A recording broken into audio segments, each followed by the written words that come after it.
Class 10th math NCERT chapter number 5 arithmetic progression. तो arithmetic progression को समझने से पहले इसमें कुछ टूल्स है, मैं उसको डिस्कस कर देता हूं जिससे आपको अर्थमेटिक प्रोग्रेशन समझने में आसानी होगी। तो पहला टूल्स है सीक्वेंस।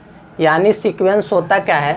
सीक्वेंस जो है ऐसा ऑर्डर कलेक्शन होता है जिसको आप देख के आइडेंटिफाई कर सको कि उसमें फर्स्ट टर्म क्या है, सेकेंड टर्म क्या है और थर्ड टर्म क्या है। जैसे देखो 1, 3, 7, 11, 15 सो ऑन। इसमें देखो आप फर्स्ट टर्म भी आपको दिख रहा है, सेकेंड टर्म भी दिख रहा है और थर्ड टर्म भी दिख रहा है और फोर्थ टर्म में दिख रहा है। यानी सीक्वेंस जो है ऐसा ऑर्डर्ड कलेक्शन है जिसको आप देख के पहचान सको कि उसमें फर्स्ट टर्म क्या है, सेकेंड टर्म क्या है और थर्ड टर्म क्या है। अगला टूल्स है सीरीज।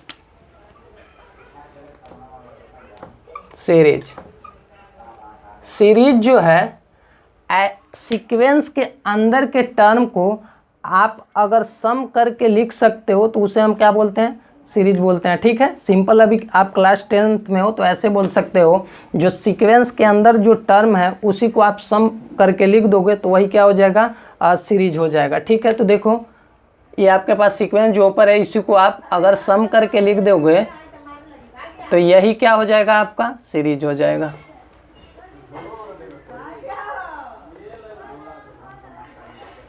अगला टूल्स है प्रोग्रेशन।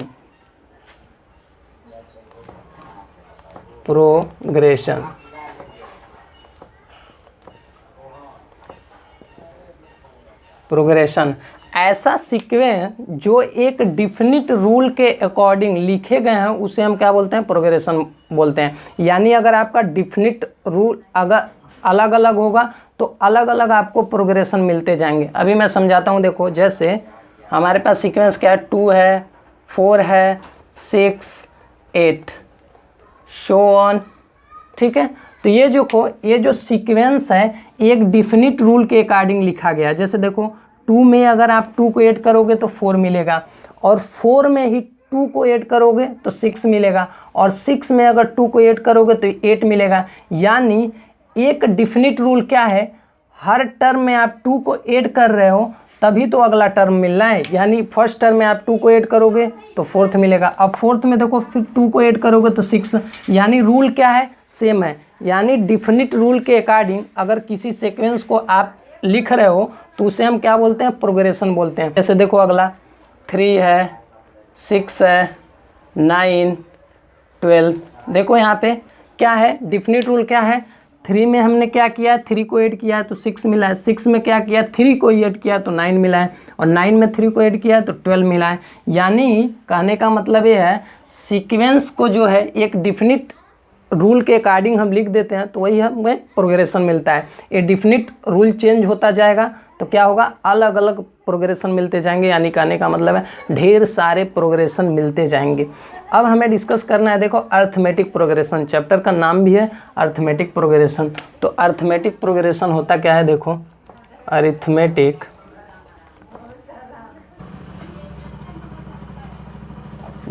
अर्थमेटिक प्रोग्रेशन होता क्या है?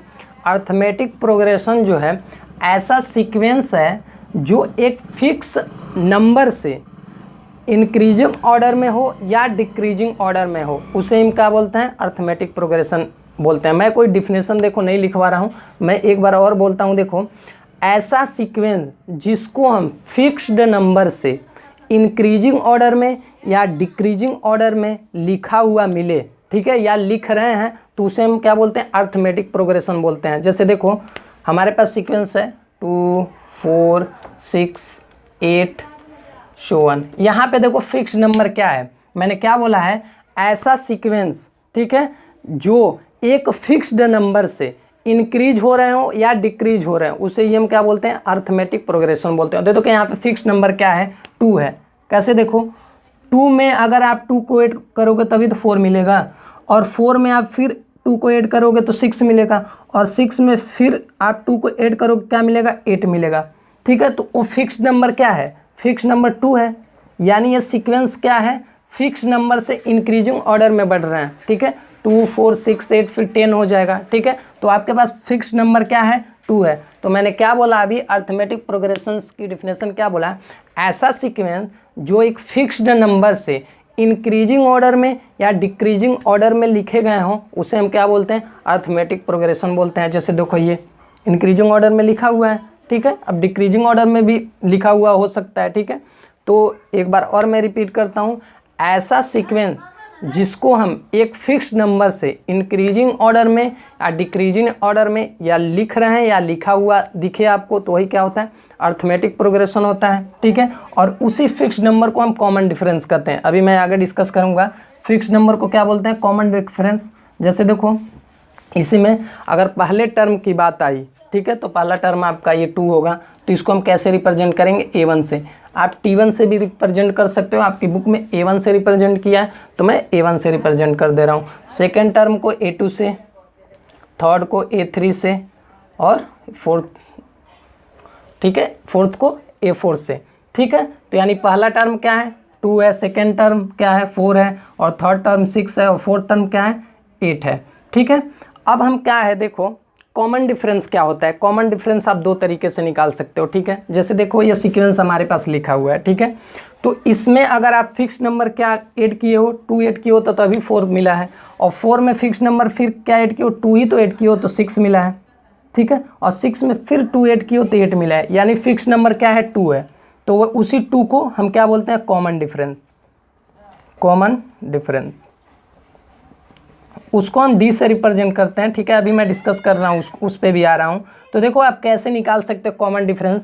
आप सेकेंड टर्म से, ये जो पहले टर्म के बाद टर्म है यानी सेकंड है, इससे आप ये पहले को माइनस करोगे तब भी आपको कॉमन डिफरेंस मिल जाएगा। यानी कहने का मतलब ये है, पहले पद को छोड़ के अगले पद से आपको माइनस करना है पिछला वाला पद, यानी पहले ही पद को बस छोड़ के आपको अगले पद से पिछला वाला पद माइनस करना है। यानी इस पद को छोड़ दोगे आप पहले टर्म को, तो ये पद हमारे पास है, ठीक है, 4 है, इसी पद से हमें पिछला पद को माइनस करना है। देखो ये 2 पिछला पद है, इसको माइनस, तो देखो 4 माइनस अगर मैं 2 करता हूँ तो 2 ही तो मिलेगा, ठीक है। अब देखो यहाँ पे ये हमने 6 ले लिया, अब मैंने क्या बोला है, इससे पिछले पद को माइनस करना है इसमें से, तो क्या करोगे, देखो 6 माइनस 4 क्या हो जाएगा, 2 हो जाएगा। अब मैंने इसको ले लिया तो इसका पिछला पद क्या है, 6 है, तो 8 माइनस 6 यानी 2, यानी फिक्स नंबर ऐसे भी सेम मिल रहा है।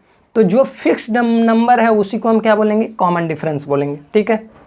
अब देखो हम इसको रिप्रेजेंट कैसे करते हैं, हम पहले टर्म को A से रिप्रेजेंट करते हैं। इधर मैं डिस्कस कर रहा हूँ, A को क्या बोलते हैं हम, यहाँ पे A को बोलते हैं फर्स्ट टर्म, यानी पहला पद, first term.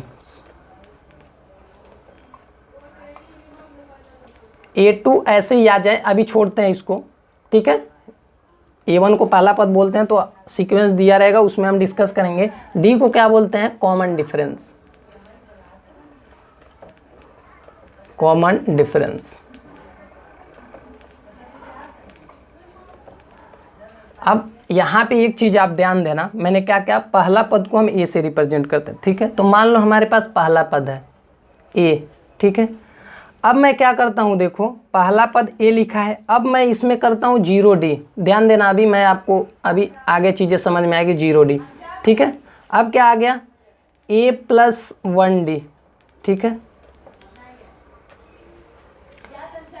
A plus 2D, ऐसे ही A प्लस 3D, ठीक है, ऐसे ही सो ऑन प्लस। अब ध्यान देना एक चीज़ है, ये पहला पद है, यहाँ पे देखो ये पहला पद है, ऊपर देखना A प्लस 0D मैंने लिखा है, तो पहला पद उसको क्या बोलते हैं, फर्स्ट टर्म, फर्स्ट टर्म को हमने क्या बोला है, A1 से रिप्रेजेंट करते थे। देखो पहला पद बोला हूँ तो 0D लिखा हूँ ना, यानी समझने की कोशिश करो, पहला पद बोल दें तो A प्लस 1 माइनस 1 किया हूँ ना, यानी ये जो पहला पद था हमारा, पहला पद तो ये 1 और उसमें से 1 कम करके लिखा हूँ, यानी पहले पद में 1 कम करके लिखा हूँ, तभी तो यहाँ से ए प्लस जीरो डी आया है, ठीक है। इतना समझ में आता है आपको ना। यानी पहला पद अगर बोलेगा तो आपको एक कम करके डी लिखना है। यानी पहला पद था तो हमने जीरो डी लिखा था। ऐसे देखो दूसरा पद जो है ए प्लस वन डी है, ठीक है। तो दूसरा पद क्या मैंने किया है, दूसरे से एक माइनस किया है। यानी दूसरा पद बोला हूँ तो एक कम करके लिखा हूँ। कहने का मतलब है दूसरा पद मैंने बोला तो एक कम कर दिया। जैसे देखो ऐसे ही तो है a plus to minus one, ठीक है, यही तो किया। और फिर डी, यानी एक कम करके। तो क्या लिखा हूँ, ए प्लस डी। ऐसे तीसरा था तो एक कम कर दिया और ए प्लस टू। ऐसे फोर्थ था तो इसको आप बोलोगे ए वन, ठीक है, A two, A three, A four. यानी अगर मैं पहला पद बोला हूँ तो आप एक कम कर दियो और एक कम डी लिखो। कहने का है मतलब एक कम डी। यानी पहला पद किया हूँ तो जीरो डी लिखे हो आप, ए प्लस जीरो डी। सेकेंड कहाँ हूँ तो आप वन डी लिखो, ए प्लस डी यानी लिखे हो, यानी एक कम करके, ठीक है। और थर्ड कहाँ हूँ तो ए प्लस टू डी लिखे हो, यानी एक कम करके, ठीक है। और ऐसे ही फोर्थ टर्म की बात आई है तो ए प्लस थ्री डी। ऐसे ही मैं कहूँ यह नवा पद, ऐसे ही मैं बोल दूँ एनवा पद लिखो। आपने पहला पद लिखा, दूसरा पद मैंने बोला, ऐसे ही मैं बोल दूँ एनवा पद लिखो। तो अगर एनवा पद लिखोगे तो ए प्लस यनवा पद, तो यानी एन में से एक कम करके लिखोगे ना तो N minus one into D, यही तो। जैसे फिर एक बार मैं और रिपीट करता हूँ। मैं बोला था पहला पद लिखो तो आप क्या लिखे थे, ए प्लस, ठीक है, वन माइनस वन लिखे थे इंटू डी, तभी तो ये जीरो हुआ था और ए प्लस जीरो डी बचा था। देखो ऊपर, देखो ऊपर, ये देखो ए प्लस जीरो डी लिखा हुआ, तभी तो लिखे थे आप। यानी पहला पद बोला तो आप एक माइनस कर दिए हो, फिर डी लिखे हो। ऐसे ही मैं यनवा पद बोलता हूँ तो यन में से एक माइनस करोगे तभी तो लिखोगे। तो वही तो, अब सिंपल सी बात है। तो अगर यन तक ए है तो आप क्या लिखोगे, यनवा पद A plus n minus one into d. ये क्या हो गया आपका, ए एन, इसी को हम बोलते हैं ए एन, ठीक है। तो कहने का ये मतलब है अगर आपको कोई सीक्वेंस दिया रहे हैं और पूछे एनवा पद बताओ, ठीक है, यानी अर्थमेटिक प्रोग्रेशन, सिंपल समझो, अर्थमेटिक प्रोग्रेशन दिया हुआ है, ठीक है। तो आप पहला पद उसमें आइडेंटिफाई कर लोगे और कॉमन डिफरेंस भी आइडेंटिफाई कर लोगे। फिर एनवा पद पूछेगा तो उसका सिंपल सा फार्मूला आप ऐसे ही लर्न कर लो, वही है, ठीक है, यही जो मैंने समझाया है। तो A n equal to A plus n minus one into D, यही क्या है आपका एनवा पद है, ठीक है। नीचे तक दिख रहा है ना, यही है एनवा पद है, a plus n minus one into d. मैं नीचे लिख देता हूँ, यहाँ पे देखो, अगर उधर नहीं दिख रहा है तो आप नीचे भी लिख सकते हो। एनवा पद है a n equal to A plus n minus one into d, इसी को हम बोलते हैं एनवा पद। तो यहाँ तक हो गया। अब मैं देखो छोटा सा मैं कुछ एग्जाम्पल लेता हूँ, आपको समझाने की कोशिश करता हूँ। आपकी बुक में दिया है कुछ एग्जाम्पल। एग्जाम्पल नंबर वन है, कोई फॉर द एपी दिया है, मतलब कोई अर्थमेटिक प्रोग्रेशन दिया है 3/2, 1/2, -1/2, -3/2। बस कह रहा है फर्स्ट टर्म आपको लिखना है और कॉमन डिफरेंस लिखना है, ठीक है। तो आप इसको नोट करो। एनवा पद मैंने डिस्कस कर दिया हुआ है। बस इसमें कह रहा है देखो 3/2 एग्जाम्पल है, देखो पहला 3/2, 1/2, -1/2, ठीक है, और -3/2 सो ऑन। मैं बाकी क्वेश्चन पढ़ देता हूँ। कह रहा है right the first term A and common difference. मैंने क्या बोला था, फर्स्ट टर्म को ए से रिप्रेजेंट करते हैं, ठीक है, कॉमन डिफरेंस को डी से। तो पहला टर्म क्या है इसमें, देखो मैं सीक्वेंस जब आपको समझाया था तो क्या बोला था, ऐसा ऑर्डर्ड कलेक्शन जिसमें आप फर्स्ट टर्म, सेकेंड टर्म, ठीक है, आइडेंटिफाई कर सको, तो उसे हम क्या बोलते हैं, सीक्वेंस बोलते हैं। तो यहाँ देखो फर्स्ट टर्म यही तो है, ये ना सेकेंड टर्म है, ये तो फर्स्ट टर्म है। तो फर्स्ट टर्म क्या हो जाएगा 3/2, यानी फर्स्ट टर्म को किससे रिप्रेजेंट करते हैं, ए से, तो वही हो जाएगा। अब मैंने डी निकालने का आपको एक तरीका बताया था कि कॉमन डिफरेंस कैसे निकालोगे। मैंने क्या कहा था, ये पहला पद छोड़ के, पहला पद क्या करोगे, छोड़ के दूसरे पद में से ये जो आपका है उससे पिछला पद घटाएंगे। यानी पहला पद बस आप छोड़ देना और किसी टर्म को सेलेक्ट कर लेना इसमें से और उससे पिछला पद घटाना। तो देखो मैंने इसको सेलेक्ट किया है तो इससे पिछला पद यही तो है, तो इसको घटा रहा हूँ।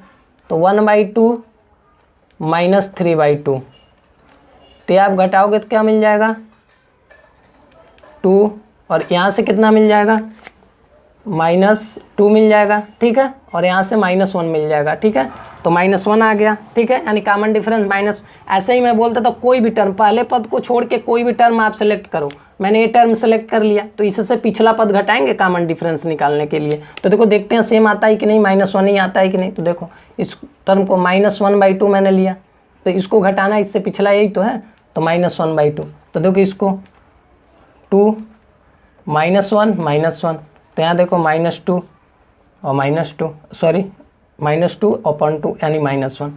तो देखो किसी भी टर्म में से अगर आप उसका पिछला टर्म घटाओगे केवल पहले पद छोड़ के, तो आपको कॉमन डिफरेंस मिलेगा, और कॉमन डिफरेंस सेम ही मिलेगा। यहाँ पे भी देखो -1 मिल रहा है, यहाँ पे अगर इसमें से यही घटाओगे तब भी -1 मिलेगा, ठीक है, यानी कॉमन डिफरेंस हर कंडीशन में सेम मिलेगी। एक बार और मैं रिपीट करता हूँ, बस आपको पहले पद को छोड़ के किसी भी पद को ले लो और उससे पिछला पद घटाओ, तो आपको वही कॉमन डिफरेंस मिलेगा, ठीक है, और पहला पद आप जानते ही हो, ठीक है। तो अब हम एक्सरसाइज का क्वेश्चन डिस्कस करेंगे, ठीक है, तो आप इसको नोट करो। अब हम एक्सरसाइज का क्वेश्चन डिस्कस करेंगे, जो आपकी ये NCERT बुक है 5.1 का एक्सरसाइज डिस्कस करेंगे, तो इसको आप नोट करो।